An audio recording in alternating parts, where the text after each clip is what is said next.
Tere tulemast üleilmsed eestlased. On behalf of the Estonian World Congress, Global Estonians NGO, and Estonian World Youth Network, it is my honor to welcome you to this virtual Estonian Foreign Policy Forum. The COVID pandemic has kept us all physically apart for far too long. However, it's also provided opportunities to bring us together in new and innovative ways. Today's forum is hopefully the first in a series on topics of mutual interest to the Estonian government, Estonian Parliament, and global Estonians. Today, we have about 130 participants on Zoom and close to 100 on Facebook live stream, and approximately another 160 indicating that they were interested in this event. We've come together from New South Wales, Australia, to Karelia, to Iceland, the Honduras, Vancouver Island, Canada, and about 15 other points in between to become better informed about Estonia's foreign policy plans and priorities, and listen to an expert panel on how we can advocate for Estonia's interests abroad. I'd like to thank those of you who have posted thought-provoking questions and suggestions upon registration. You will have 2 more opportunities for questions during the session. Secretary General Jonatan Vseviov will take a couple of questions immediately after speaking, and there'll be a longer Q&A after the panel. So the agenda for today is as follows. First, Aho Rebas, Chair of the Estonian World Congress, and Nora Sööt, Executive Member of the Estonian World Youth Network, will bring greetings from their organizations. We will then hear from Jonatan Vseviov, Secretary General, and Juku Gold from the Estonian World Youth Network will moderate a few of those questions and introduce the panel. And now I'm going to turn this over to Valev Laube, our tech expert in New York, and thank goodness he's been here for us this week, who will explain the tech and logistical component of this. So Valev, I'm going to turn it over to you, and then he will be followed by Aho Rebas's remarks. Thanks. Thank you, Reet, and hello, everybody. So my name is Valev Laube. I'm a New York-based designer and entrepreneur, and I'm so happy to be here and help you out kind of with some technical things or questions you might have. So one thing is that if you have any questions or you have a friend or somebody who wasn't able to join us either through the registration or the link, please feel free to message me. You can do this by clicking chat and then selecting my name. So I've renamed myself to be support Valev Laube, just so you know, I'm the support person. So just click support and send me a direct message if you need links or join-in links, whatever questions you might have, or if the audio doesn't work properly, let me know. Another important thing about the chat is that once we reach the questions and answers portion of our meeting, you'll be again using the chat feature. So there's 2 different ways to do this. You can send your questions to everybody so that everybody can read them, including the moderators and the leaders of the meeting, or you can also just send the questions to me and I can post them anonymously if you feel more comfortable this way. I'm here to help in any ways. So I hope you enjoy the meeting. We're also live streaming on Facebook, but don't worry, your faces won't be all live streamed to Facebook. Only the spotlight speaker videos will be up there. But if you feel more comfortable, not showing your face, feel free to disable your video camera at any point. Just wanted to, say that out loud. But have a wonderful meeting, and I hope this is going to be a soul-nurturing few hours for all of us. Mina olen Aho Rebas, olen Ülemaailmse Eesti Kesknõukogu esimees ja elan Rootsis. My name is Aho Rebas, and I am the president of the Estonian World Council, who is one of the organizers of today's event, together with the NGO Global Estonians and the Estonian World Youth Network. The Estonian World Council, or ÜEKN, consists of the main nationwide Estonian organizations in 11 countries outside Estonia. Our aim is to enhance cooperation, knowledge, and understanding between our members and the Republic of Estonia, and between all Estonians, wherever they live. We also want to strengthen our Estonian identity, and to support Estonia, its culture, freedom, and prosperity. Today, we wish to learn more about the Estonian Ministry of Foreign Affairs and its policies, as the ministry now is responsible for the Estonia's official contacts with us, around 200,000 Estonians living outside Estonia. With our enormous amount of contacts around the world and our knowledge of local challenges, possibilities, and politics, we hope that we can help Estonia's government, parliament, institutions, and companies to achieve our common goals abroad. I believe we have a lot to learn from each other, and I'm very pleased to welcome our lecturer, Jonatan Vseviov, and those joining the panel discussion, Kasekamp, Marko Mihkelson, Karl Altau, Markus Kolga, and Sirle Sööt, all very qualified persons. I also wish to say a special thank you to the main organizer of this forum, the leader of the Estonian World Council Foreign Policy Committee, Reet Martenseer. Thank you all, and now I have the pleasure to pass on the word to Noora Sööt, who is representing the Estonian World Youth Network. Thank you. Hello, my name is Noora Sööt, and I'm from Sweden, and I'm very grateful for having the opportunity to introduce the Estonian Worldwide Youth Network. We are a non-profit organization that works to connect and bring together Estonian youth from all around the globe by sharing information, contacts, and organizing events for all youth from the ages of 16 to 35. We aim to represent and protect the global Estonian youth, their connections to Estonia and other Estonian communities abroad. We stand for preserving the Estonian language and encourage international cooperation. I am soon to hand the word to Estonia's Secretary General of Foreign Affairs, Jonatan Vseviov, who has a lengthy and profoundly impressive list of merits for serving his country by shaping Estonia's defense policies and serving as the Estonian ambassador in the United States before taking his current position. We are very happy to have you here today with us. Welcome. Tere Eesti. It's wonderful to see you all, albeit virtually. I'd rather a get-together where we could be in the same room, but unfortunately, this is life in 2021. The pandemic has made get-together difficult for Estonians all around the world, certainly for us here in Estonia. In some ways, here, virtually, as we're doing it today. So it's truly an honor to be able to address you, Global Estonia. It is such an impressive list of cities and countries that are represented as Estonia's or Estonians' locations at this meeting. And I know that you'll have an outstanding panel right after me. So traditionally, the speaker for the panel has the prerogative to throw questions so that you can then address them to the outstanding panel with Kasekamp and Marko Mihkelson and others that is outstanding. But if you don't mind, I'll be very brief. I'll talk about the state of the world as it seems to us from Tallinn. And I'll talk briefly about our foreign policy and the key goals of our foreign policy. And pardon me for being relatively generic.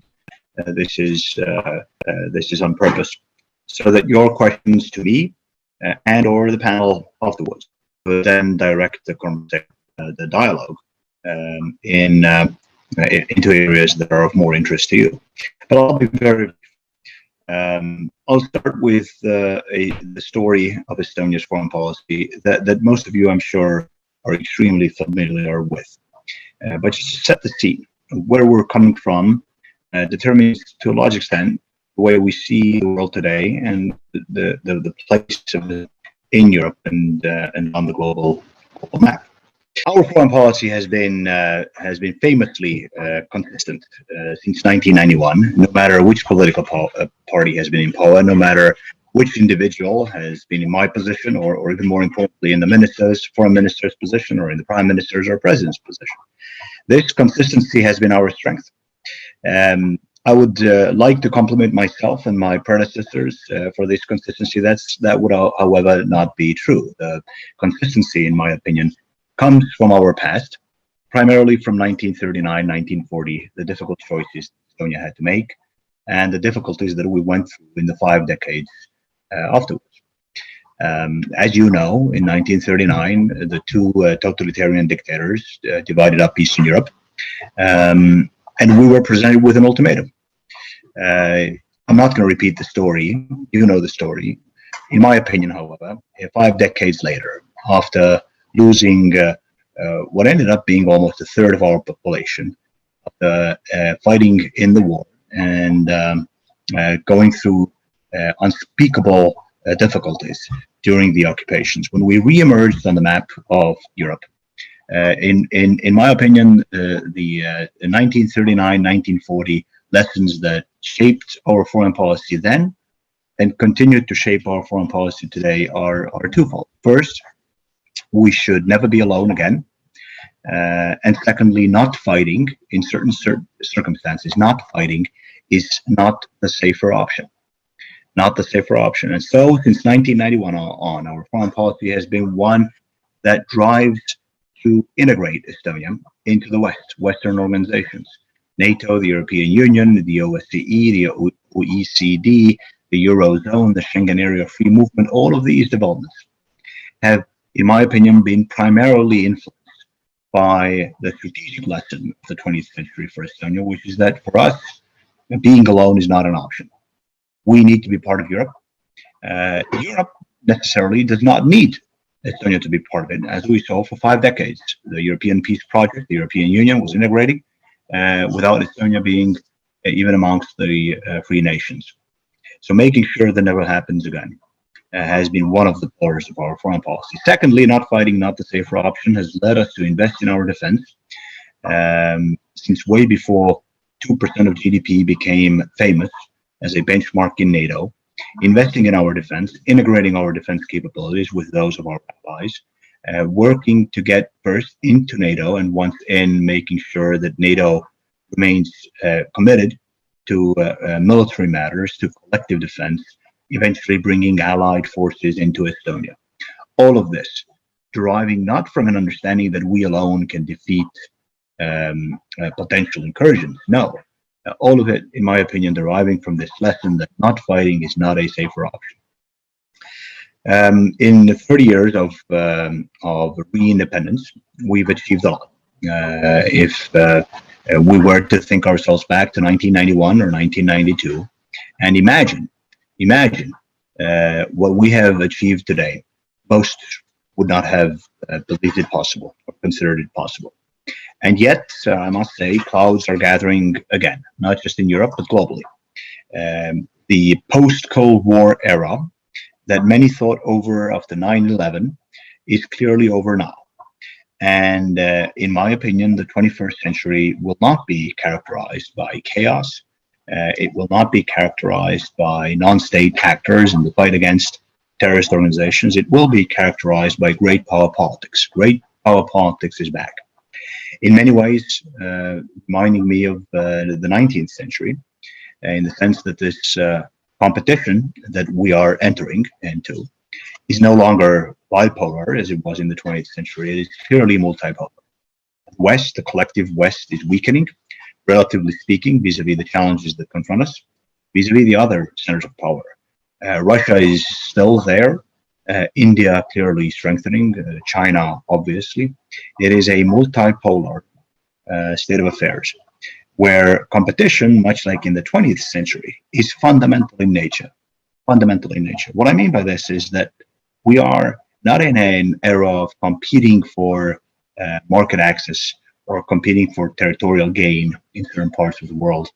We are in a competition that is characterized by fundamentally different understandings of how relations between an individual and a state, how economic relations within countries, but also internationally, how international relations ought to be organized.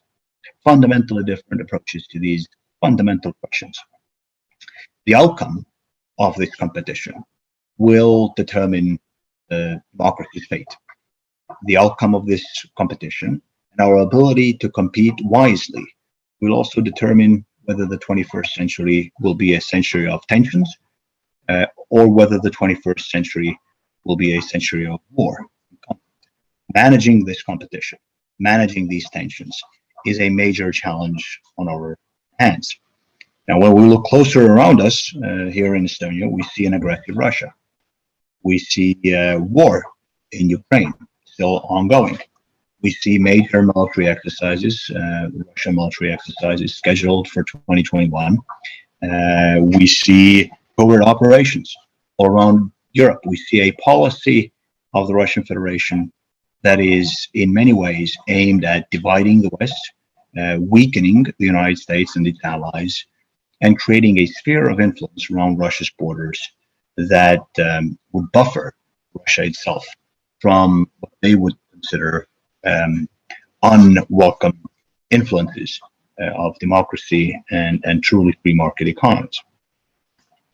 So the world is becoming more dangerous. It is becoming more dangerous for democracy. It is becoming more dangerous for small countries, and it is certainly becoming dangerous for those democracies that happen to be small countries and also happen to live geographically on the periphery or the border of the democratic world. So what is to be done? What is our goal? Well, it is ambitious on the one hand. On the other hand, it's quite simple. Our goal is to survive as a free, independent, democratic European country. We have no further major goals than that. We are a very humble nation, but we intend absolutely, with all our might, using not just our capabilities in Estonia, but our alliance systems to make sure that we come through not only this century, but the following ones with our democracy, our freedom, our sovereignty, and our independence intact. Two major pillars of that policy worth mentioning here. First, I mentioned that the West, relatively speaking, is weakening vis-a-vis the challenges it faces. And hence it is only logical, from our perspective, to do everything in our power to consolidate the European Union, consolidate NATO. When I left Washington as ambassador, came to Tallinn, a lot of my American friends asked me what my goals would be. And I was happy to reply that my goals, Secretary General, Foreign Ministry, would be pretty much the same as they were as ambassador to the United States. Because for us, transatlanticism is not just a pillar of our foreign policy. In many ways, it is our foreign policy. Not only because we like Europe and North America working together, no. Because we believe that there is no option but to consolidate the West, consolidate democracies, and go beyond transatlanticism, but certainly start with transatlanticism, so that this political West, as we call it simplistically, would survive the century. Secondly, we need to make sure that we stay at the political heart of the West, even though we geography-wise may be on the border. We need to make sure that we are never forgotten from the West, amputated from the West again. This means that our reputation, our diplomatic and political activity, our security relationships, even our economic relationships, need to be aimed at, on the one hand, consolidating the West, on the other hand, making sure that Estonia is as integrated, as strongly part of it as possible. We need to make sure that the West acts as one. That means that we need to demonstrate solidarity with other nations, other European or American or in general democratic nations on this planet. We need to do so even when it is difficult, as Estonia demonstrated yesterday when we expelled a Russian diplomat from Estonia, knowing very well that there would be a response from Russia, which we're only starting to now see. We need to demonstrate solidarity because there might come a time when we are the ones asking for solidarity from our allies.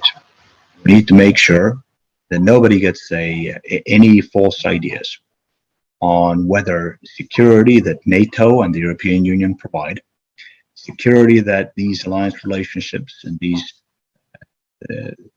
shared value-based alliance relationships provide, is equally or not equally distributed amongst allies. An attack against one needs to be an attack against all.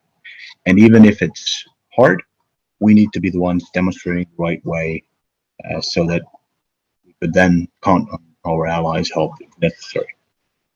So in practical terms, what are we doing? We're, as you know, members of the United Nations Security Council. We still have almost a year to go. The Estonian presidency of the Security Council is approaching. It will take place this June. We're focusing on key issues that we consider important: cybersecurity, our region's concerns, obviously, women's and children's rights that we hope to highlight. As part of our overall diplomatic activity on the world stage, we are running for the chairmanship of the OSCE for 2024, knowing full well that it might not be easy. We are working within NATO to keep collective defense at the heart of the alliance, and at the same time increase NATO's political strength, knowing full well that while NATO's collective defense is primarily aimed at the Euro-Atlantic zone, for the political strength of the alliance to grow, we need to adopt a more global approach. We need to be able to discuss matters that range from East Asia to Africa to the Middle East at the NATO table. A hard balancing act to undertake, but one that we intend to absolutely undertake, to keep NATO at the heart of Europe's security policy. Third, the European Union is entering a period of strategic discussions about the future of Europe, about the future security policy of Europe. Transatlanticism will guide us through those discussions. We want a stronger Europe, but not a European Union that is competing with NATO when it comes to military issues or military defense of European territory. I think we'll be able to handle this balancing act as well. We're active regionally. From last year, we hosted the 3 Seas Initiative Summit here in Tallinn that aimed at increasing connectivity between 12 European Union member states from Central and Eastern Europe, from Estonia, Latvia, Lithuania to Poland, and so on and so forth. It was a major success story. We managed to set up a fund that is investing in connectivity in these nations. The first investments have already been made. One, by the way, into Estonia, into the Estonian economy. We are no longer holding the chairmanship, no longer hosting the summit, but our activity within 3 Seas continues. And in this year, 2021, we will host, actually the Prime Minister will host in September, Tallinn Digital Summit, where we hope to use as a platform for advancing free market-based ideas on digital-related ideas on how to build connectivity between countries in a transparent and democratic way. We hope to use that as a platform for nations from our region, but also from around the world. So a lot of stuff that is taking place. The Estonian foreign policy has other non-security related pillars as well. Business diplomacy, economic relations. We're opening embassies. We're opening diplomatic representations that are primarily aimed at economic relations. Seoul, Singapore, West Coast of the United States, primarily aimed at at economic relations. But if you scratch the surface of these decisions, security becomes evident pretty soon. We are intent on integrating Estonia strongly into the West, and we are fully aware that this requires not just political, but also economic relations. That is why we're putting such an emphasis on diplomacy and economic affairs externally. I think you'll see our activity go up from where we are right now. Finally, last but not least, I will not dwell long on this because you know it better than I do. Diaspora relations, we have consolidated diaspora relations into the foreign ministry. You know what needs to be done. We are absolutely interested in your insights and suggestions as to how to better connect Estonians around the world with Estonia. We are doing our part. We have established a position of the ambassador at large, Diaspora Global Estonian Relations. We're in the process of filling that position. We have personnel, Kate is here, that are focused on reaching out and maintaining contacts with global Estonians.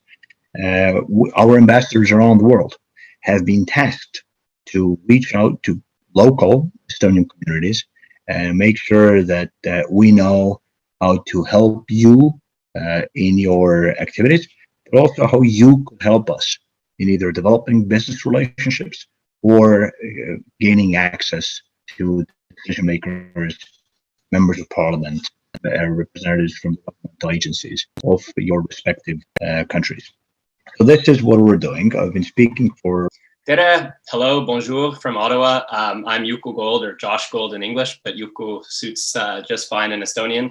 And I'm also, I said I'm joining you from Ottawa, born and raised in Toronto, and I previously worked for the Estonian government, and now I'm working for the Canadian government. So there we go. I'm also a member of the board or of the directors of the Estonian World Youth Network, just as Nora is, who gave that nice introductory remark. And as was mentioned, we've just come from our first ever annual meeting.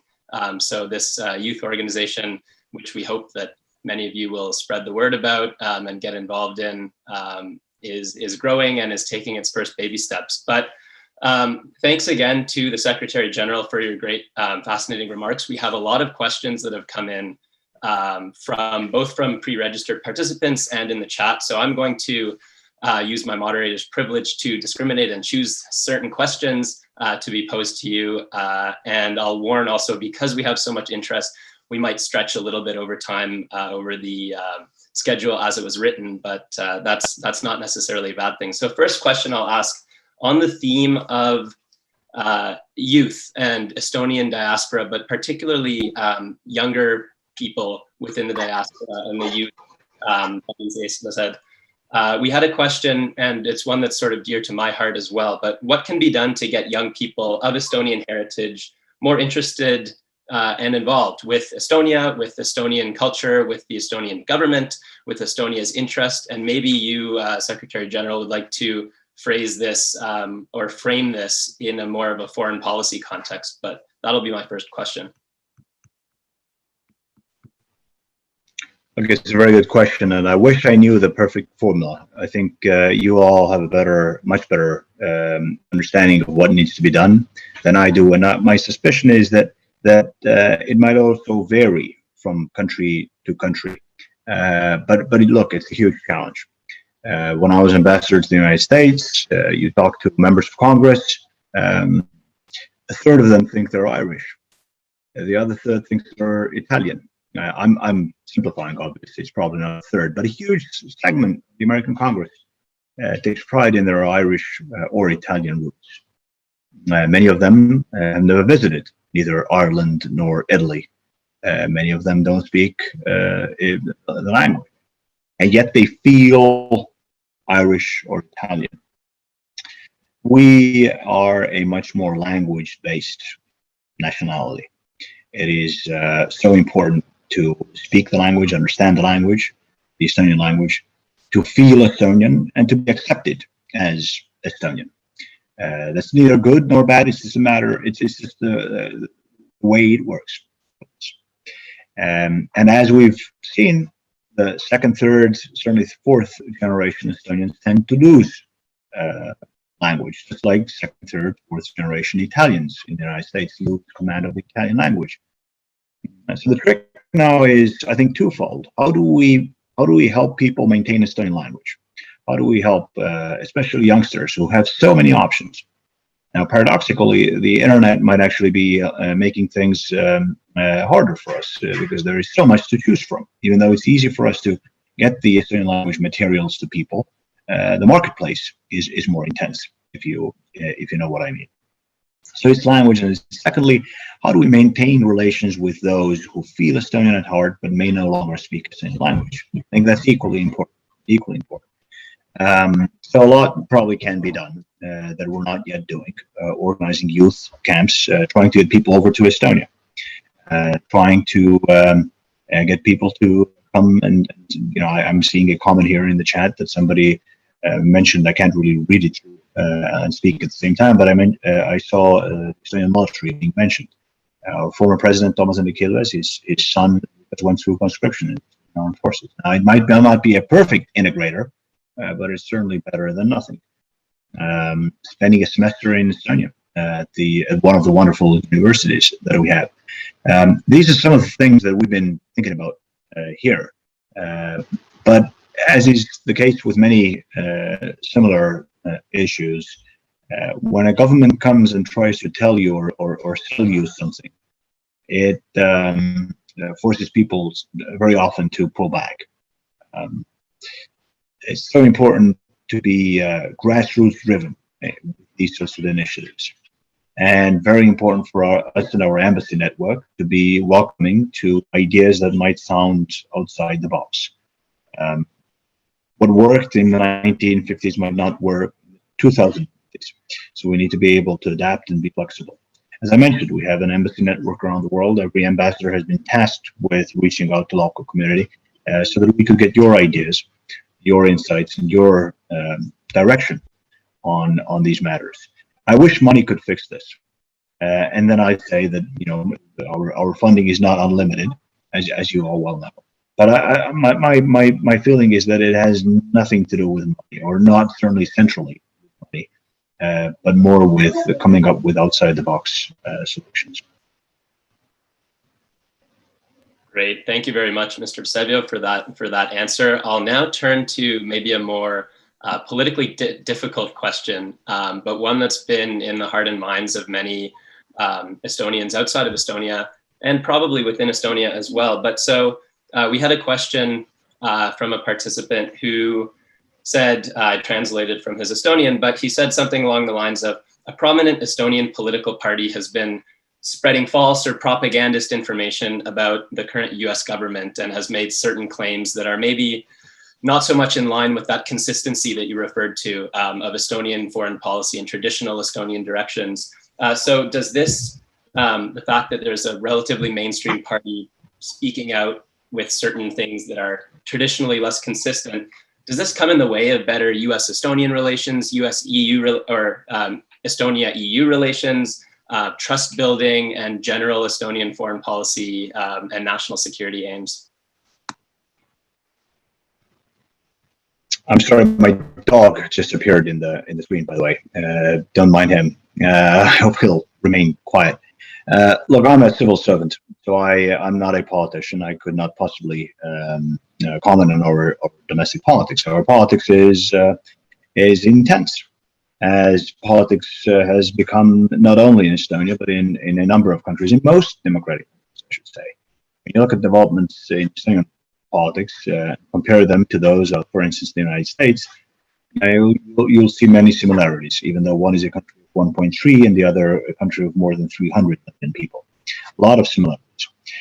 Turbulent times we're living through, internationally, but also domestically. A lot is being said. I think a lot of this turbulence has to do with new ways of communicating with each other. Social media, Twitter, I'm not sure is really doing much good for the level of discourse that our body politic engages in. But it is what it is. I think at the end of the day, democracies will come out of this turbulence stronger rather than weaker. By the way, I also think that dictatorships, even though they might not go through this turbulent period publicly, are affected by these very same developments that we are being affected by. And while we will be able to flexibly come through this, they might not, as has been the case in the past. So part of this turbulence is that all sorts of things are being said, and all sorts of things that aren't necessarily very wise are being, globally transmitted immediately. People then can focus on and talk about it. You can ruin a lot of good things with words that you will then have to spend a lot of time fixing. But I would like to think that our relations with our allies go deeper, go beyond just words. Our allies are our allies, not just because we've said good things about them for 20 years. And I'm absolutely certain that they won't stop being our allies just because we said, things that might not make much sense to them. That's not to say that I'm okay with this turbulence. I'm absolutely not. It is dangerous for a small country to rock the boat. But again, I don't want to blow it out of proportion. When you look at the substantive part of what we have been doing, for instance, even our troops serving in operations around the world, or our constructive mindset at the NATO and European Union table, I think we've been okay, and I think we'll continue to be okay. That's not to say the turbulence is going away from our domestic politics or anybody else's domestic politics anytime soon. Thank you. Good answer. I can tell you're a civil servant. I'm a civil servant as well, and it's a difficult thing to speak about. So thank you for your nuanced answer there. Oh, but I want to add something. The beauty about democracy is that you vote. You vote.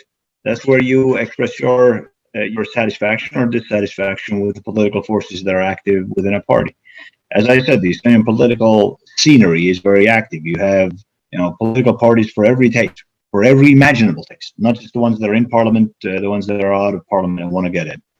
And I want to call upon you, Global Estonians, to make sure that you vote.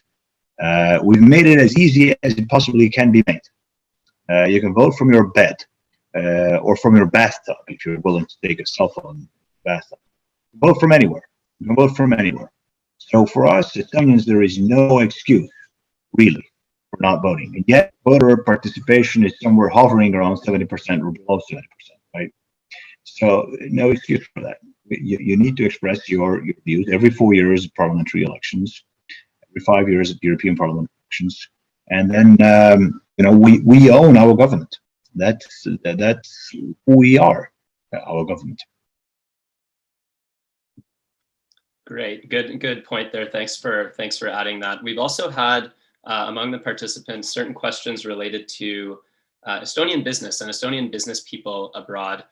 Maybe this is getting a little bit specific, but you did mention sort of this in terms of your business diplomacy. But a question specifically asked, how can we better bring Estonian business people or entrepreneurs from across the world under one roof? And this is sort of similar to the first question with youth, but is there maybe a different perspective or a different answer way of looking at uniting or making more coherent Estonian enterprises and business people and connections? Maybe you could even speak a little bit more about these sort of business diplomacy posts you've put across the US and are considering expanding through Asia. Yeah, well, bringing our businesses together is going to be somewhat challenging because they're operating in fundamentally different fields. One is selling wood or furniture or wooden houses. Actually, one of the big businesses. The other one is building IT systems for running a virtual or digital government. Right. So fundamentally different. Nothing really unites them, but the fact that they are both Estonian. So what comes to mind when listening to the question is the question of branding Estonia. How well are we branding Estonia as a source of not just technology and wooden houses, but also food and vodka, or as a destination for tourism, as a destination for any other type of investment. We think Estonia is well branded because we're Estonian, but is it well known enough? I think more needs to be done here, and local Estonians or diaspora members are hugely important in that regard. I think our embassies need to learn from you, and our businesses actually should better learn from you. The Estonian brand oftentimes is, in our opinion at least, is linked with our digital mindset, with our bravery when it comes to trying new things, to our unspoiled nature, these things. But unfortunately, not many others but Estonians know this. We need to spread the word. The Americans organize American chambers of commerce around the world. perhaps in places where there are many Estonian companies, they could pull together with the help of our local embassy, something similar. I know that our partners here in Estonia, the Enterprise Estonia organization, is spending money on promoting Estonia as a brand overseas. If I'm not mistaken, New York City's Times Square still has Estonia's brand advertisements up. That hopefully helps Estonian businesses abroad as well. But even the largest of Estonian companies is a tiny company when trying to enter the American market, which is where our ambassadors, our diplomats, our consuls general can do their part and help to legitimize, if you will, that particular business to their in the eyes of their partners. Sort of an answer to the question, not really. But, I'm sure the panel has thoughts on that. Exactly, you're very right. And I think that was a sufficient answer, and you provided more context there, and sounds like a fascinating area where Estonia can continue to expand and tap into the potential of the diaspora. And more of these questions can be taken up during the panel. I'll just ask one more to close. Those are my marching orders. And of course, we hope, Mr. Vseviov, that you'll be able to stay with us, but I know you have a very busy schedule. So for now, I'll ask one last question that we had with participants who pre-registered. And it was more closely related to the question of disinformation, how Estonia protects the integrity of independent journalism in light of disinformation. We hear a lot in our media here, and we see it as well, that certain media spheres and media channels coming from maybe Russia can have an influence on the population. Marko Mihkelson just posted on Facebook that he had a story where a guy was believing crazy things because of what he heard. So maybe you can, in a few sentences, comment on this disinformation question, maybe what Estonia is doing, and then we will move on to our panel. Thank you. Yeah, that's a truly big topic. I think a major aspect of relations in the 21st century in general, extremely dangerous. Democracy depends on an ability to communicate with each other. Democracy depends on truth, and disinformation attacks truth, not just through trying to convince you of an alternative truth, but also trying to confuse you into paralysis. That is what we've been seeing on the international stage. Some stories that are being pushed are so outrageous, nobody believes them, and nobody's meant to believe them. What they're meant to do is to confuse Western democracy into paralysis, and that is a major danger. Now, I think Estonia and those who went through Soviet occupation are immunized in many ways against disinformation. We received our shot, and it's better than the Pfizer shot. It immunizes a society to a certain extent. It's harder to fool the Estonian society into paralysis or confuse us into paralysis. Because for 50 years, we went through this. And as time goes by, that immunization obviously wears off. And our Western allies, those that never experienced a totalitarian occupation, haven't been immunized, and yet our security depends on their ability to act and avoid paralysis. I think a lot has to do with education and our education policies and our ability to provide and create a system of education that is truly egalitarian in nature, that does not leave 10 or 20 or 30% of our people behind. It also has a lot to do with the government's ability to create an environment where free journalism can flourish.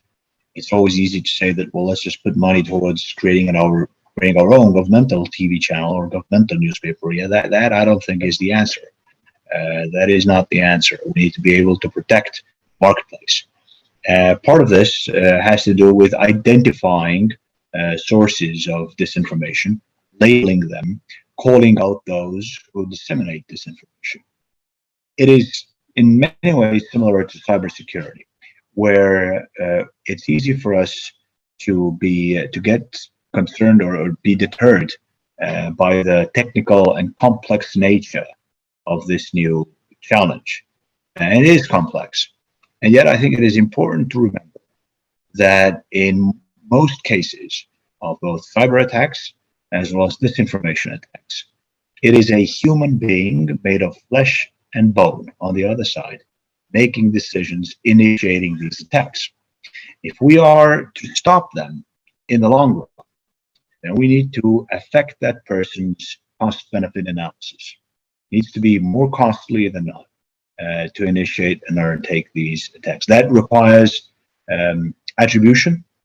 That requires, which in turn, by the way, depends on our ability to collect intelligence and disseminate intelligence amongst allies. It requires political courage to attribute attacks, even in cases where we're only 99% certain of the source. And it requires for us to have a proactive policy, not just one that tries to defend against every single false information related tweet. That's impossible. We need to be proactive in affecting the cost-benefit analysis of the other side. And oh, by the way, when doing so, we need to be absolutely united, absolute 100%. The moment we start acting separately, I think we've all already lost, not maybe the whole ball game, but certainly half of it. So that would be my short answer to a question that I think is absolutely outstanding and key to the survival of democracy and frankly, the survival of a free Estonia in the 21st century. Something we need to pay very close attention to. Oh, but finally, Estonia is particularly vulnerable, not from the perspective of us getting confused into paralysis, but from our friends in the West getting confused about who we are. You Google Estonia or try to get Estonian news in English, you get a very limited source of limited sources of these news. If you try to find Estonian news in French and German, it gets narrower, the more exotic a language, if you will, from the Estonian perspective, the less information there is online about Estonia. Yet, when a big government decides to overflow the internet with false news about Estonia in those languages, then our reputation can easily be undermined. That is where Estonians in those countries come into play, making sure that their friends, their co-workers, their local newspapers, the local TV channels, radio channels get the right story. And you know better than we do as a government who to call when an outrageous story about Estonia starts circling in your home media. That's where we really do depend on you. Excellent. Well, thank you very much. As a total nerd, I could keep talking with you all day, but I have other commitments to the remaining panelists. Suur tänu. And we'll now be moving to, I'll be introducing, I have the honor of introducing Professor Andres Kasekamp, who was my own former, or is my own former professor. So it's a particular honor to be introducing him. He's a professor at the Department of History and at the University of Toronto, and the chair of Estonian Studies at the Munk School of Global Affairs and Public Policy. And I'd like to just mention that this chair of Estonian Studies that the University of Toronto has is a very unique, I think it's the only chair of Estonian Studies outside of Estonia. And it's actually done in a way that it's endowed by the Canadian Estonian community. So it's the money is there to stay. It's not a chair that can be at risk of disappearing if the university just decides it. So very unique opportunity there. Before he came back, I want to say came back because Andres is a Toronto boy, but before he came back to University of Toronto, he was at the other U of T, maybe University of Tartu in Estonia, where he was professor of Baltic politics and the director of the Estonian Foreign Policy Institute.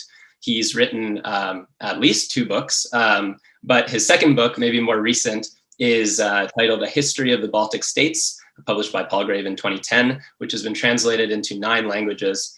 So you can read it several times over in different ways. But I'll leave that there. He has much to be introduced, but I'll let him introduce our panelists for a very interesting panel. Andres, the floor is yours, or the screen is yours. Thank you, Yoko. for that very kind introduction. It's a pleasure to be speaking after Jonatan, because the last trip that I made prior to COVID was on his invitation to Washington, D.C., where there was a seminar on the 100th anniversary of the Tartu Peace Treaty. First of all, I'll introduce my panel, which consists of the experts with experience in Estonian foreign policy and advocating for Estonian causes internationally. And they're in four separate countries. Marko Mihkelson in Tallinn, Karl Altau in Washington, Margus Kolga in Canada, and Sirli Sööt in Stockholm.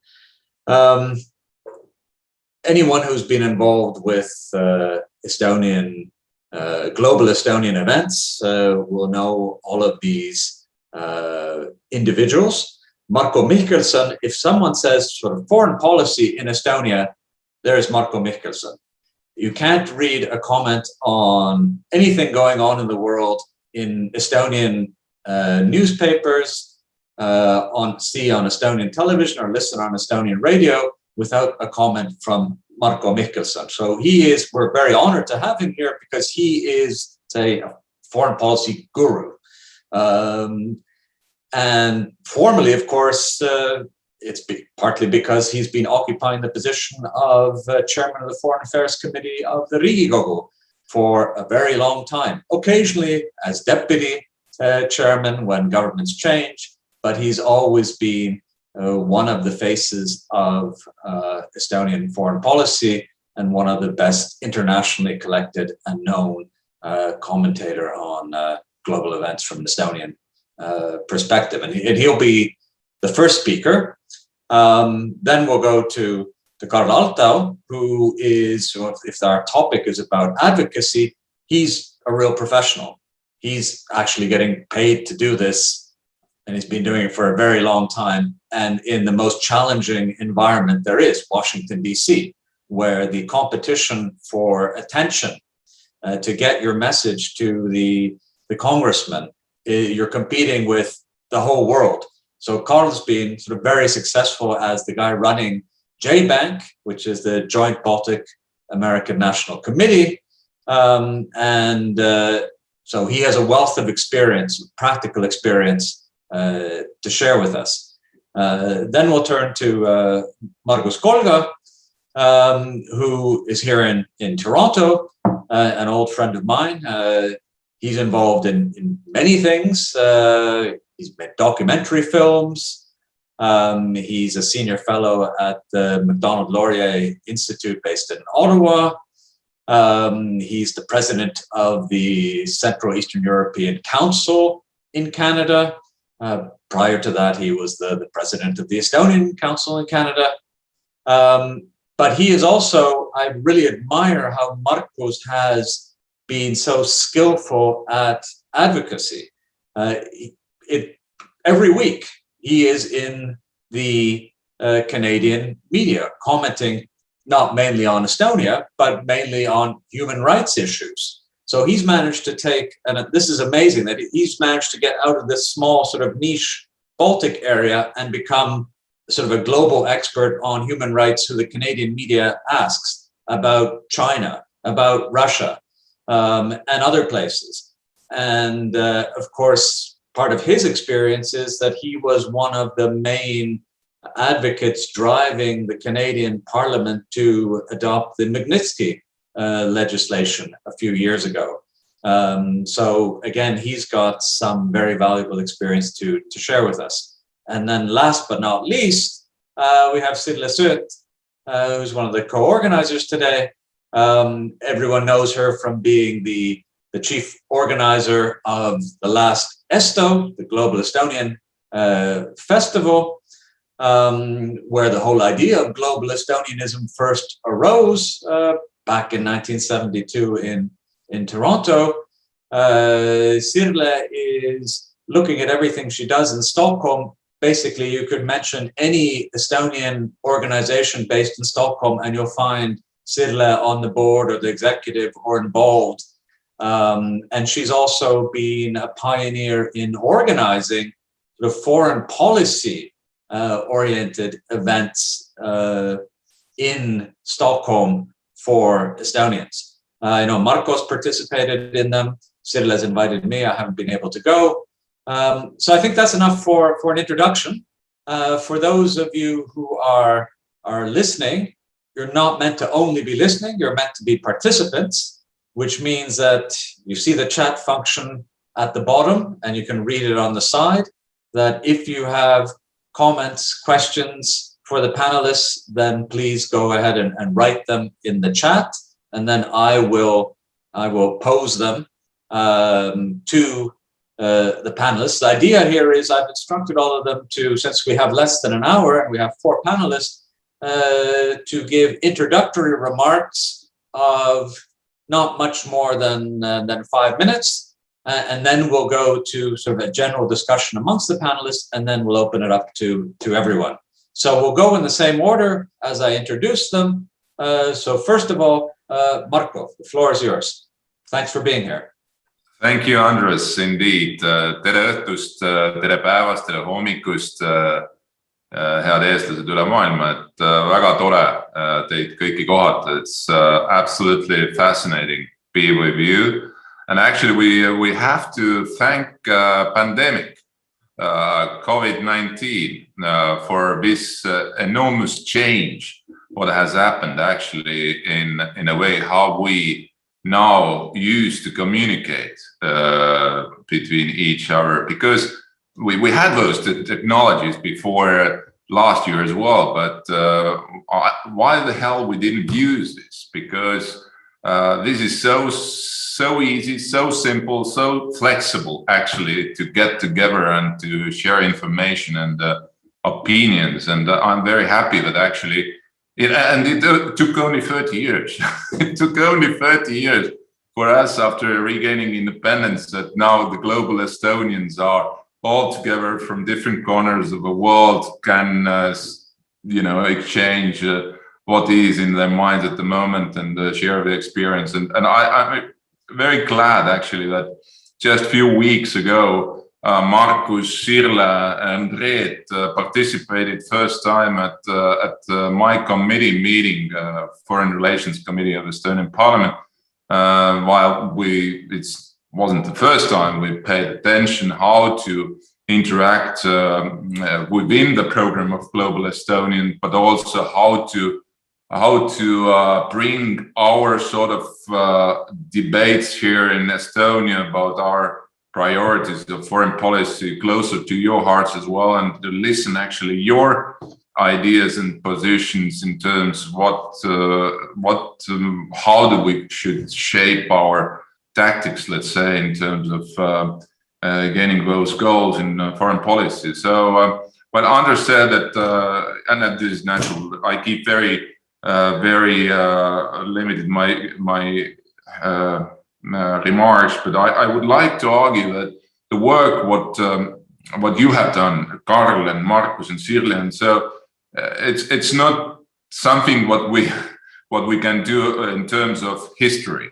but how did we fight for Estonian independence, and so and now we only can perhaps talk about, like I said, in terms of history. But as Jonatan, as always, he can bring the world very close to us, and also to explain how important is the very same work today as well, because those challenges are not coming only from one, let's say, source or corner of the world, but as Andres, you mentioned about the work of Markus and also Karl and Sirle as well, that at the same time we have to really deal with multiple different challenges. And being here in Estonia, I sit in my office in Toompea at the moment, but the world is so small, and it really demands our common efforts to pressure those with all sort of steps and actions we commonly can do in order to defend Estonians' interests, Estonian security, well-being in this world, but also help others as well, because it's not only about Estonian sort of interest in terms of our national interest, but also then we talk here about Estonia at the moment a lot, what Russia is doing or not doing in regard of Ukraine or Belarus or Czech Republic, let's say, or so on and so forth. It is enormously important that we work together with those who are very close to us in terms of who would like to be more stronger democracies or who are our natural allies as democratic nations. And this was very interesting to see, Markus, that you organized some event in Canada with Russians, and this is exactly way to do to tell them what is a way how to lobby for their interest in different capitals and different parliaments, how to pass acts like you did in case of Magnitsky, and so. But we have to do much more in a way, because we see that the danger, what is growing on our borders and globally as well, what Russia is allowing them to do, is something which demands very powerful democratic deterrence. I argue that for Russia there are two ways how to sort of put really visible force to confront them. One is with military force, and this is where the Jonatan talked a lot about that as well.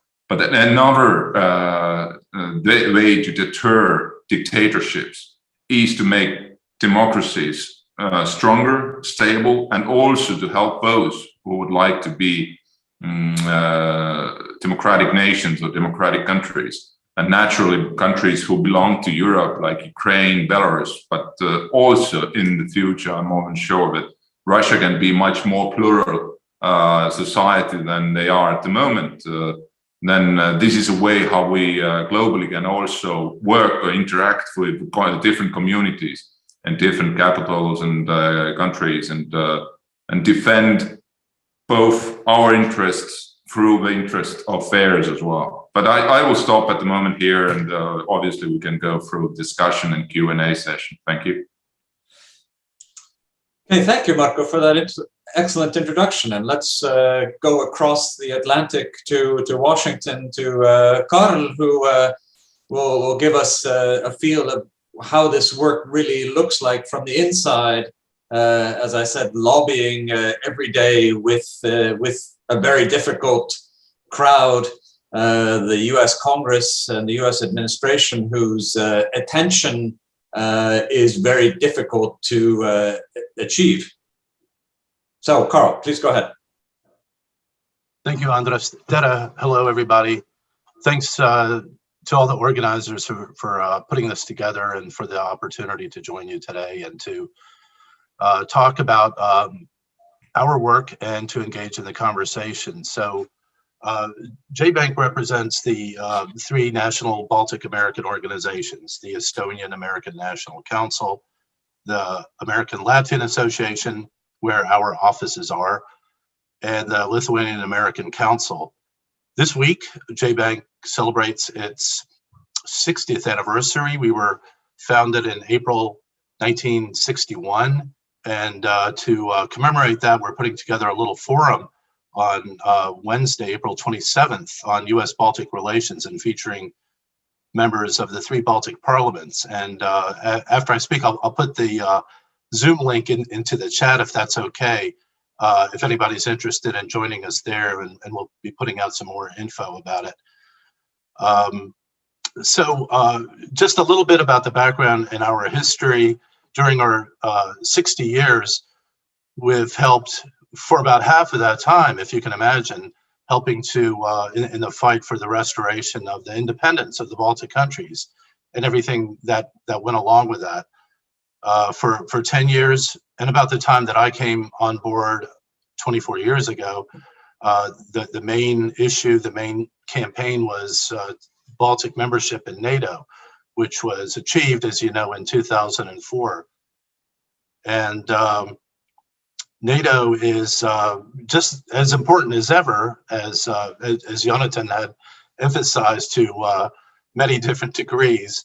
And we want to make sure that the United States remains engaged, fully engaged in that role. Other important issues during that time, before and mostly after, have remained human rights related issues and democracy building, support for Baltic neighbors of Belarus and Ukraine especially, and Georgia. And very importantly, we want to make clear that the United States, to make clear here in the United States why security for the Baltic countries and why transatlantic security matters. That's really numero uno. So support for continued robust U.S. engagement is key with the Baltic countries and allies. Security assistance funding, also not only that, but on the defense side, cooperation exercises and other exchanges. And then more recently, opposition to the construction of the Nord Stream 2 pipeline and supporting the 3 Seas initiative have all been very important. But also, we have an added benefit of cooperating on the U.S. state level. The Baltics have partnership relations with the National Guards in 3 U.S. states, with Pennsylvania and Lithuania, Michigan and Latvia, and Maryland, where our office is, Maryland and Estonia. And we've been able to actively engage also in building the civilian to civilian side, whether helping to develop and maintain sister city links, supporting educational, cultural, and also civic ties. So that's all very important. Here in America, in Washington, we have a unique role where constituents, the voters, can have more direct access in relations with their elected officials. We as individuals and organizations can make a big difference in contacts with Congress and elected officials, with lawmakers. We have suffered during the COVID era, but it's also, as Marko had said, given us other opportunities to engage online and virtually. As a case in point, in March, we just had our first Baltic Advocacy Week with about 20 meetings with members of Congress or their offices, and about 60 or 70 participants, which was very outstanding. So we're keeping engaged that way, and look to be doing more. Advocacy in the U.S. makes an incredible difference. We see that today because if anybody has cracked open the internet as you are online, or the newspapers, you'll see that the U.S. has officially recognized the Armenian genocide, which is a huge victory for our Armenian community here. They have many resources. They're a very active community, and I always try to keep that community in mind in looking at some of the work that we can be or should be doing. Work with coalitions is very vital, and that was underlined in Jonatan's and Marko's comments too. We cooperate with a wide Magnitsky coalition, or global Magnitsky coalition in the U.S.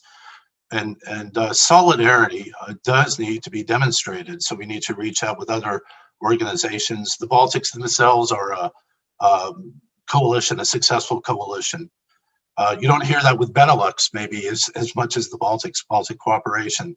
So this Baltic cooperation will always remain a bedrock. And for 30 years, the Baltic organizations here in the U.S. have cooperated very actively with the Central and East European Coalition, which increases our weight and our voice from 1 million to 20 million Americans of Central and Eastern European descent. So thanks to my colleague Karin Shui, I think she was here on this call today too. Karin is the DC director of the Estonian American National Council. Within the coalition, we have close cooperation with the Ukrainians. Karin has helped develop that with the Georgians, Poles, Slovaks, Belarusians, and many others.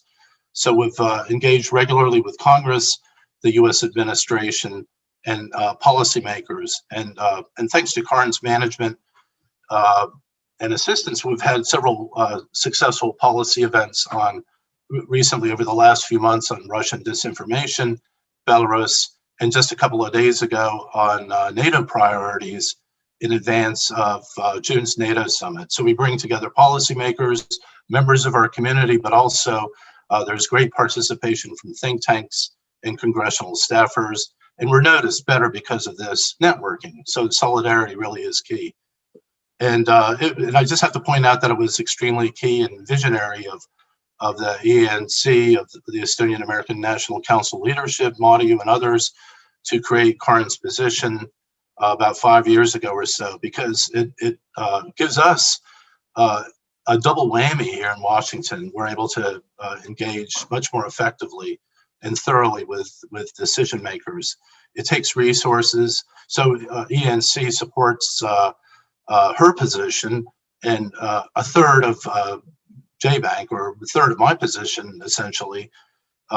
It's a very helpful and important investment. Back in the day, JBank used to have two full-time employees during the NATO enlargement days when I first started. We've had to scale back, tightening budgets all the time. And we've had to rely on interns in the meantime, beyond the cooperation with Karin. We've had about 60 interns in my time, and I just have to really, when I retire, that's, I think, the thing I'm going to remember the most, because there have been all these people, Baltic Americans and interns more recently in the 6 years from the Baltics, thanks to the Baltic American Freedom Foundation, who have been here, engaged in our work, seen what Washington is about, and then brought that information back to the Baltics. And so I think it helps build our worldwide relationships. And I'll stop right here. Happy to answer any questions later. And thanks again. Okay, thank you for all your hard work, Carl, and thanks for your insights. Let's now move up north to Margus. Yes, aitäh, Andres, tere kõikidele. Ma olen küll põhja poole Torontot praegu järve ääres. Meil on täna tegelikult siin nagu talgupäev ja hiljem panen ma Silla järve. Thank you, Andres, for your really generous remarks, and thanks to Reet for organizing this this incredible event today. I think it's the first time where we've had this sort of high-level interface with the global Estonian community and someone like Ambassador Vseviov to talk about those Estonia's foreign policy concerns and objectives, and to talk about how we can help move those interests along. And I just want to say what a great honor it is to be here with old friends like Marko and Carl. You know, everything that I've learned regarding advocacy, it's all come from Carl. He's a real professional and a legend in this field, and so much of the work that we're doing here is really modeled after what he's been doing in Washington. So it's great to be on, see you again, and to be on a panel with you, and of course Sille, my dear friend, who I've been working with for a number of years and who I deeply admire and respect. Let me begin by saying that I'm participating here primarily in a personal capacity. Over the past 15 years, I've been privileged to tell Estonia's and our community story in film and television to millions of Canadians and more worldwide, and to advocate for Estonian interests and issues in national and international print, television, and radio on a near weekly basis. Through my work in activism, I've had the opportunity to engage very closely with Canadian members of parliament, leaders, and ministers in all parties, and indeed amazing international experts like my old friend, Karl Altau, and Russian human rights activists like Boris Nemtsov, Vladimir Kara-Murza, Gary Kasparov, and Bill Browder. Of the many current issues facing the Baltic communities in Canada, few are as serious as the threat of Russian government disinformation, as Ambassador Vseviov mentioned earlier.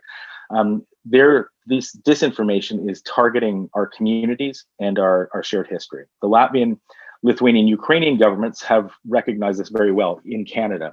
and have helped support those of us who are on the front lines fighting against it. The Kremlin's disinformation narratives in Canada deny the Soviet occupation of the Baltic states.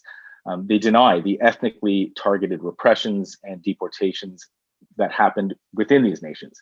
They claim that the Baltic and Ukrainian diaspora in Canada are descendants of Nazi collaborators who, according to Kremlin propagandists, snuck into this country in the 1950s.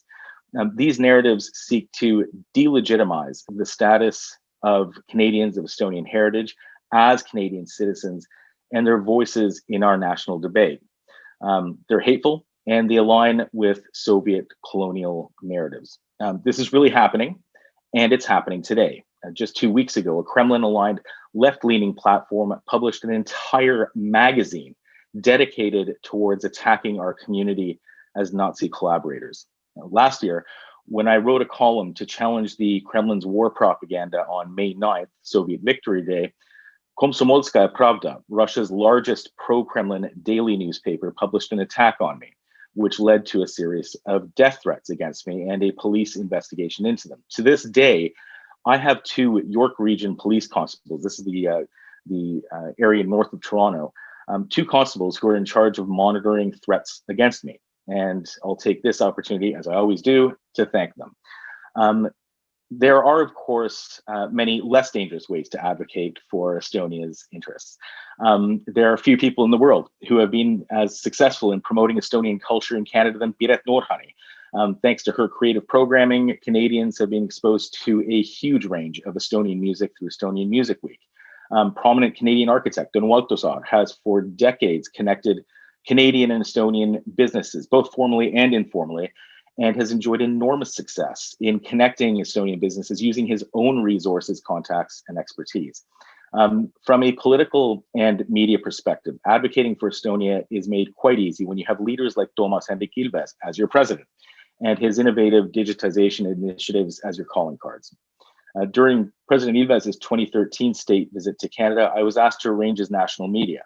Now, thanks to the president and the image he helped craft of Estonia, that brand, as Ambassador Vseviov was mentioning, in Western media, I was able to secure the highest profile national media for him without any significant arm twisting. And thanks to his leadership, his understanding of Western perspectives of Estonia, which is something that many Estonian officials lack, he was able to make Estonia that shining city on the Central and Eastern European hill, making the work of advocating for Estonia that much easier. Sometimes our advocacy work is made more difficult, as the last few years have demonstrated. Both Yuku and Ambassador Vseviov touched a little bit upon that. Finally, in the context of Estonian advocacy in Canada, I would urge the government in Tallinn to look to the Latvian, Lithuanian, and Ukrainian governments as examples in recognizing Canada's elite role and place in the Western world. Canada is a member of the G7, where many important geopolitical decisions are being made today. Canada is a prominent member of NATO and a leader in the Baltic EFP. We are also a leading member of the Arctic Council, of which Estonia aspires to become an observer member of. Let me be very, very clear. It would behoove the Estonian government to pay much closer attention to this relationship and those who advocate on behalf of Estonia's interests and the Estonian community in Canada. Our global Estonian community, in Canada at least, is also neither scattered nor are we far away or lost.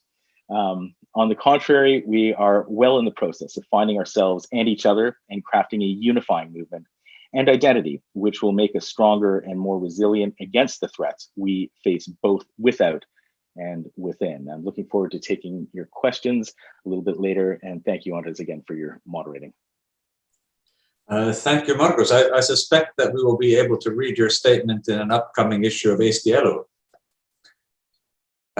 So let us turn to our final speaker, Sirle Sööt in Stockholm, crossing back from North America to Europe again.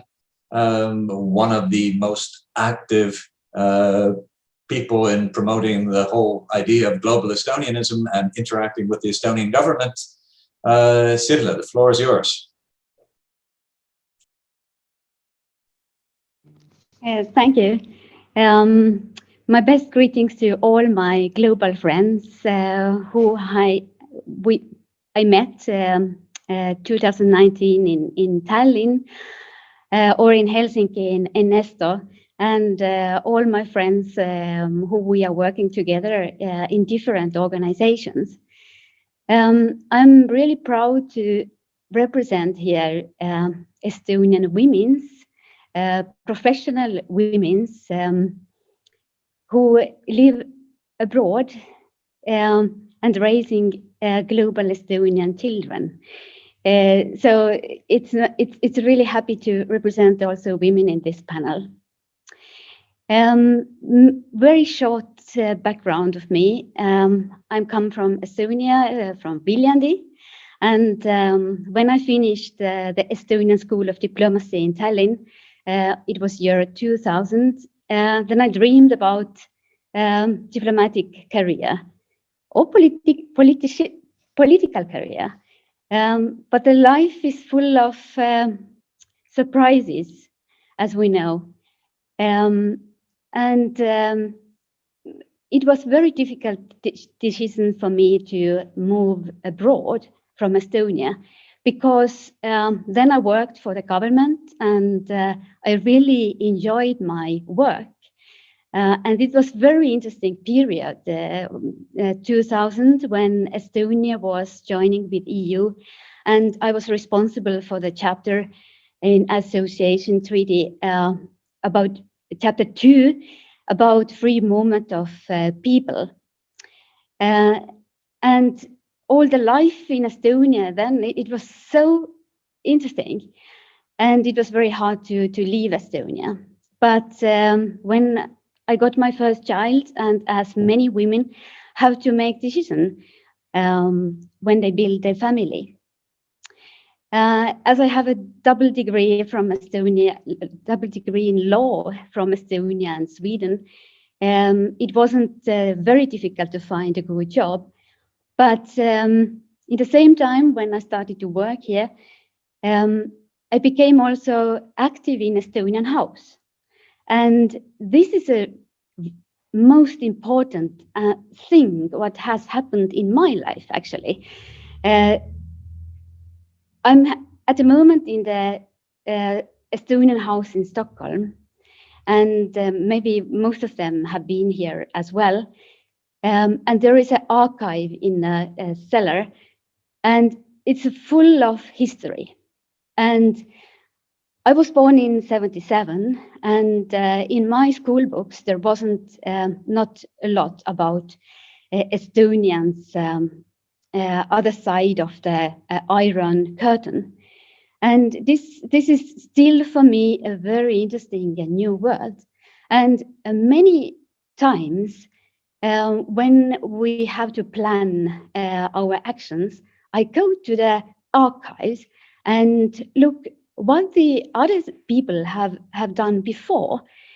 And Association of Estonians in Sweden, Ruotsi-eestlaste Liit, is a special one and is a strong one.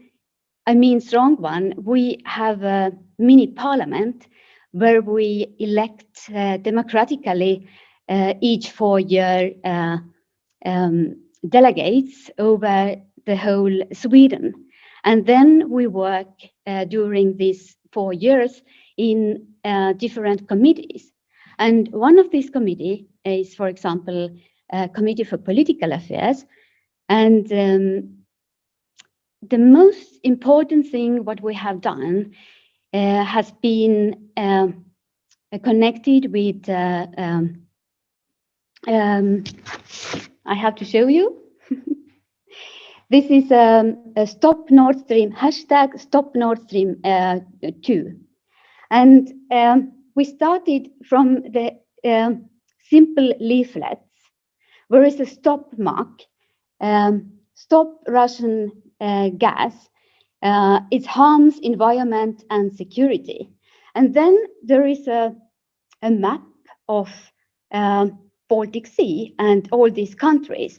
And then we draw here at the pipe, the gas pipeline, to show the people how does it look like, where it situates, how near it is. And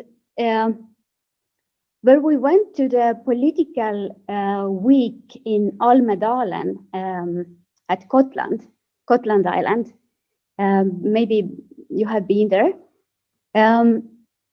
then it was very easy to talk with common people and also politicians and also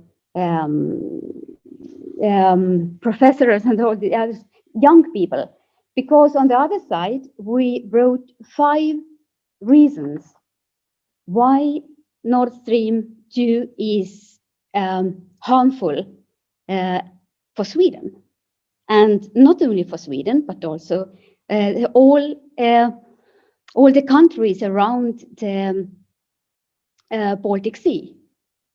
And here I would like to encourage all young people to start from the leaflets.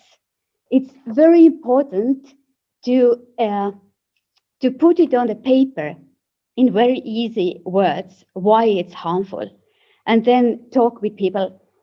And I have to share one memory, what happened there. On Gotland, where we have very active honorary consul, Riina Noodapere, and she is very active also on common level and knows the politicians. And when she got to know that Russians have a plan to make their own harbor for Nord Stream on Slite harbor, and Slite harbor, for example, this is like a very sensitive and symbol. This is a symbol of freedom for Estonians who escaped from Estonia to Sweden 1944. And now there will be a Putin's harbor. And then we started to fight against it and talking to the common politicians. It was very difficult. And when we planted there in the harbor, when we celebrated 100 years of Estonian Republic, we planted there an oak tree. And then one local politician asked me that, have I seen this exhibition in the local museum there? And was there something which was designated to this event?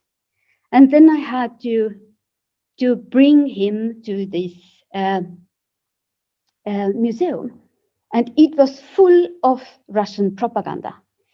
And this local politician, they couldn't even think about it, that the Russians work on so common level that they had paid all the local people there, which applauded for the Putin harbor. And as you know, we won this battle. So there became any Russian harbor or Putin's harbor, but we don't know, and we are still very worried about this situation with Nord Stream 2. But I would like to also give another example, and this is about organizing conferences. And this conference was about security challenges in the Baltic Sea region, historical perspectives, and the way forward. And it's also important to mention here that we cannot organize these good things alone. We have to have our Baltic friends. We have to talk to our other embassies. For example, here was a German embassy, Polish embassy. And we even, thanks to the Marko Skolga, who gave us a hint to apply money from NATO. So that's or to organize something with help of NATO in Sweden. We were very proud of that. and also thanks to the Estonian World Council. And we were happy that they had the annual Congress here in Stockholm on that year. This is just some examples how Estonians abroad can help Estonia, because all this, we couldn't imagine what could happen when there would be Putin's harbor on Gotland. But now there is a total different situation. So the Swedish government found that no, we have to have armed forces on the Gotland to higher up security. And I just also want to mention this Nord Stream 2, that it's not only a security policy dimension, but this is also energy union, EU energy union, and also this violates Paris Treaty, damages Baltic Sea. So this is also environment issue, and even they say that this is a legal project, Nord Stream 2. Then we want to say to the public that everything which is legal, it could be not appropriate. And so we are working very hardly to have a clear, safe, and secure Baltic Sea. And one new thing we have also here in Estonian House in Stockholm, so we have a folk embassy of Belarus. So we have opened our doors, our friends who are needing a meeting place. And so it happens quite oftenly now that there is an Estonian flag and there is also a Belarus flag on the Estonian House. And our Swedish public, they think it's a normal. We have to help our friends when they have hard times. Thank you. Thank you, Sirle, for sharing your experience of activism. It's very inspiring, I think, to all of us. And now, before we turn to the questions from the public, I think we could have a round where the panelists who might want to respond or add anything to what they've heard from the other panelists. Marko, please go ahead. Yeah, thank you, Andres. I wanted to. I was curious to hear, Marcus, that we have to do a little bit more in Canada in comparison to Latvia, Lithuania, or Ukraine. Please tell a little bit more what we should do. What do you see where our action is lacking or lagging behind or so? Well, thanks, Marko. What I'm seeing from these other governments is a real emphasis on trying to build relations, and I think there are resources that are being put into play, certainly within the think tank world, where reports are being funded, various different webinars and such in this COVID world. That those governments are actively funding and helping organize, and it's really they're doing a very good job of raising the profile, certainly of I think in general of Baltic issues, but I think they're really doing a good job for themselves, promoting themselves, and I think that our embassy here is also doing a very good job. But I think those resources from Tallinn, I'm not talking about the embassy here, but specifically from Tallinn and from our government, having a bit more emphasis on promoting Estonia specifically, and of course working together with the Baltics to promote those issues. Because as I mentioned, and I'll say it again, Canada is very influential on the geopolitical stage within the G7, and so much work is right now, and a lot of the decision making with regards to Central and Eastern Europe, certainly with Russia, that decision making is being done within organizations like the G7. So the more that we do here in Canada to be more visible and to raise our issues, I think we'll be that much more better off. Anyone else amongst the panelists want to add anything or question something that has been said by your fellows? Marcus? I wanted to follow up on what Sirle said about setting up a Belarusian free Belarusian embassy in the Estonian House in Stockholm. I just wanted to, I mean, that's so inspiring to hear that they were doing that. And in Canada, we're trying to also help the Belarusian community. And, you know, as Marko mentioned last Wednesday, we've, you know, over the past several weeks, we've actually, and months, we've been helping the Russian pro-democracy and pro-Navalny movement out here in Canada, which is very small right now, but it's growing. And what we're trying to do is encourage them, you know, speak to them and let them know how best to organize and how to advocate for themselves. And to see that, you know, this is the first time ever where we've seen Russian pro-democracy movements and these rallies pop up across Canada. It was so inspiring to see that. And I'm going to start thinking about what Sirle said, like I said, about the Stockholm Estonia and helping the Free Belarusian movement in Canada, maybe set up some sort of an embassy too. That's a great idea. Go ahead, Carl. If I can just pile on that theme, and that's also the first that I've heard about the free Belarusian representation in Stockholm. So thanks for that info, Sirle. I think besides the Baltics, I focus more on Belarus than any other place in supporting the you know, activists from Belarus. And right now it's a very critical time. And in engaging with the community here, I've heard a lot about. I know they've completely come out of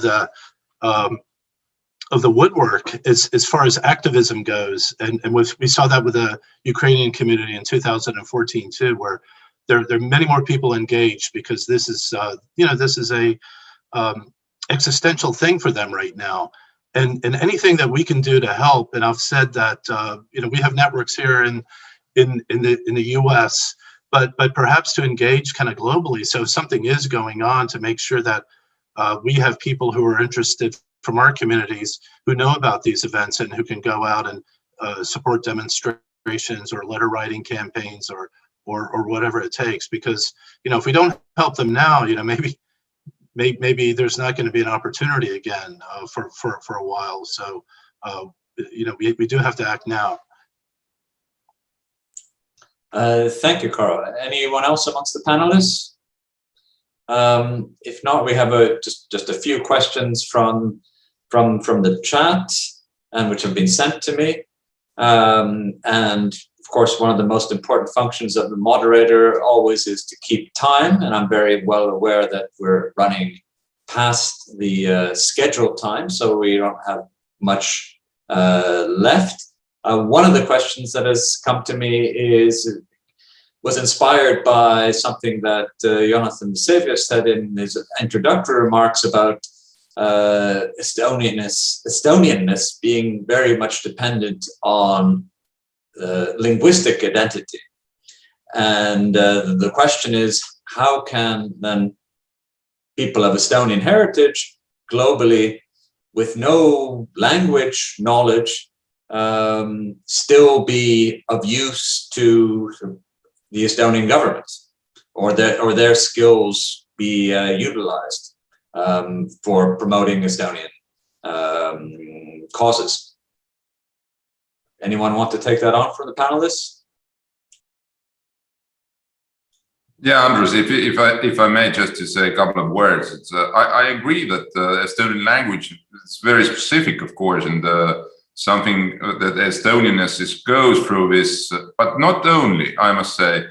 Estonia is a little bit more than just language, and this is, we have very special, sort of very dramatic, of course, history which binds us together, but also the kind of mentality which really doesn't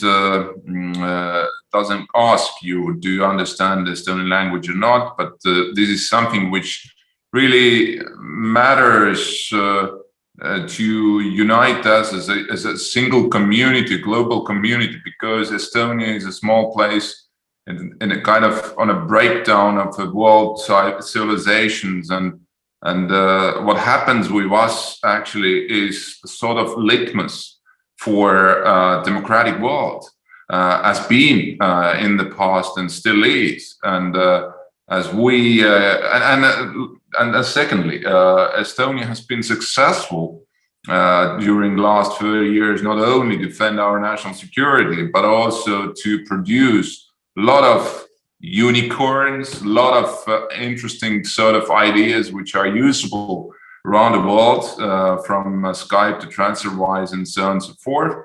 And this is really to be proud of, and that's something what again, it's a little bit more than just knowing and learning language. But I agree with this comment. What was I saw in the chat that we have to, of course, use our defense force as well for integration much better, the way the learning, helping to learn language and also our history.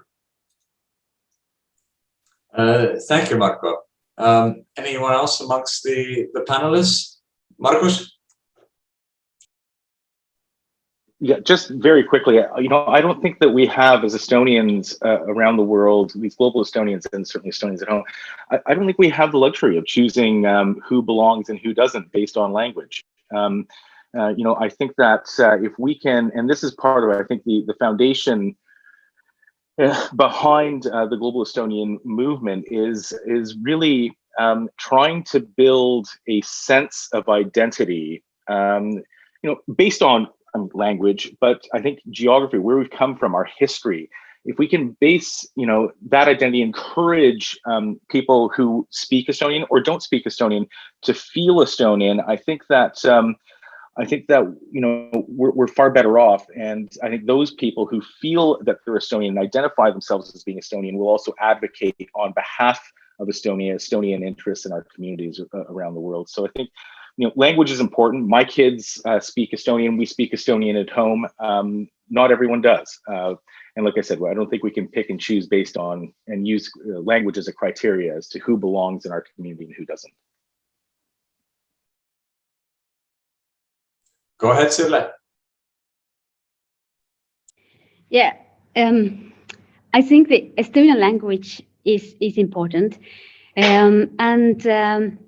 Nowadays, when we live in the digital world, this is totally other situation when it was before.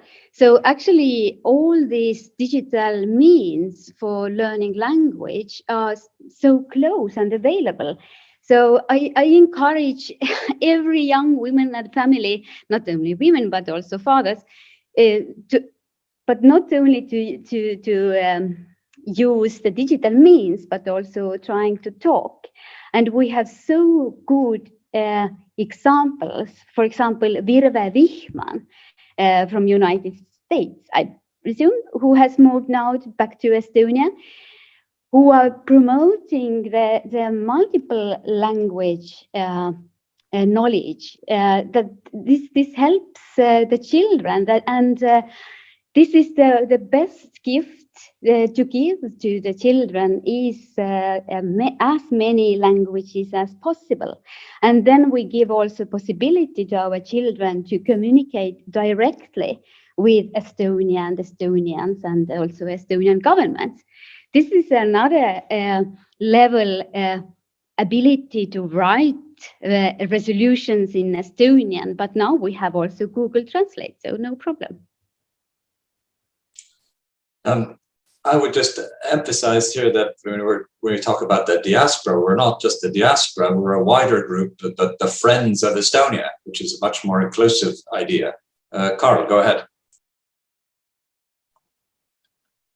It reminded me just a little bit of a personal experience, if I can mention for a second, because growing up in a small town away from Estonian communities in Virginia, I was a passive Estonian, and in my 20s, college years, I became an active Estonian, a reborn Estonian, because I went and lived in Sweden for about a year and a half, and unlock the secrets to the language and to the culture.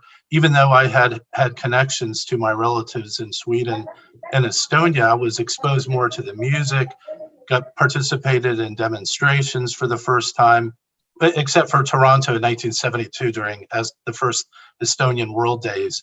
But again, as a passive Estonian, when I became an active Estonian, and I remember that it was unlocking like a secret, a mystery when you're plugged into the language, plugged into the the culture, the music, and then going to Estonia for the first time in 1985 and going to one of the folk houses in I think it was Kalamaja, and listening to Guido Kangur talking about his Russian neighbors in apartments in Lasnamäe or someplace, and then I just realized that, wow, there really is something to this. So anyway, it was a personal experience, and everybody deals with it on their own level. But once I hit that, then there was no turning back. Well, the toughest part of the moderator's job is to say that to end an exciting and interesting discussion, but unfortunately I have to keep track of time and we're well over time. So it remains for me to thank all four of the panelists for a great discussion. Thank you to all the participants, and an apology to those who wrote questions in chat that we didn't get to. Some of them I see have been answered by others in the chat. So there has been a discussion going on there as well. And now I will turn it over to Reet Martin-Seer. And even though all the speakers until Sirle were men, so there was a very masculine event, the brains, the mastermind behind this whole event, of course, was a woman, and that's Reet Martin-Seer. Well, thank you, Andres, for that. That's a very high compliment indeed. We women, we do pack our punch. We don't, even though we may be smaller in size, that's for sure. So I would like to start just in my closing remarks, thank everyone to begin with who has participated today.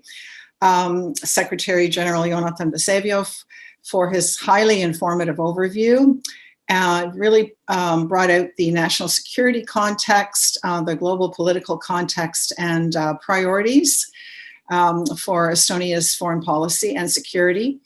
I'd like to thank Aho and Nora for bringing greetings from their organizations. I think we're all thrilled that there is now a worldwide youth network, Estonian World Youth Network. And I urge that those of you, if you have younger people who are not participating today, if you can get them to make contact with Yuku or Nora or Tuli Emily. Livet, who was one of the founders as well. And I see Martin, you are also on this call today from the organization executive. Please reach out to these people. It's a wonderful, wonderful new way of bringing our youth in, and that was one of the questions. I'd also like to thank Yuku from the same organization. He's also a member of the Estonian Central Council in Canada Executive, and of course, Andres Kasekamp, who just last night moderated a highly interesting conversation with Marju Lauristin about the 30th anniversary, upcoming 30th anniversary of Baltic independence, Estonian re-independence at the Vemu Väliseesti Muuseumi fundraiser event. And here he is again today, taking no time off on the weekends. Of course, Marko, who along with Secretary General Vseviov I don't know what time it is in Eesti now, but you've given up your Saturday nights. Karl Altau from Washington, Markus and Sirle.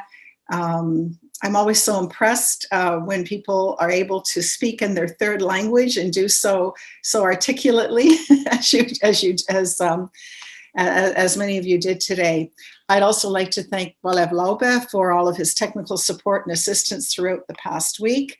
the Estonian World Congress Foreign Policy Committee, especially to Leelo Pukk, co-chair of the committee, and Sirle Sõõt, who heads up the Media and Communications Committee, for all of your assistance with this as well.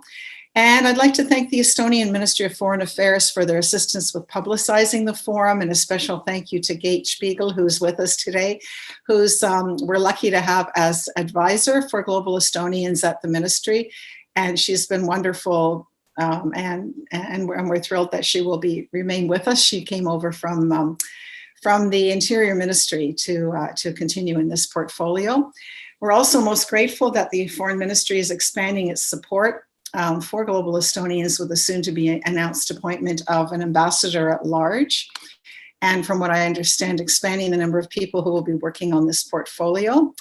But most of all, I'd like to thank all of you who took the time on a Saturday to join in, watch, listen, ask questions, and make suggestions for future topics of discussion. It's really important for us to connect with you, to get your feedback, to hear your questions and your interests. As central organizations, we're here to listen to you.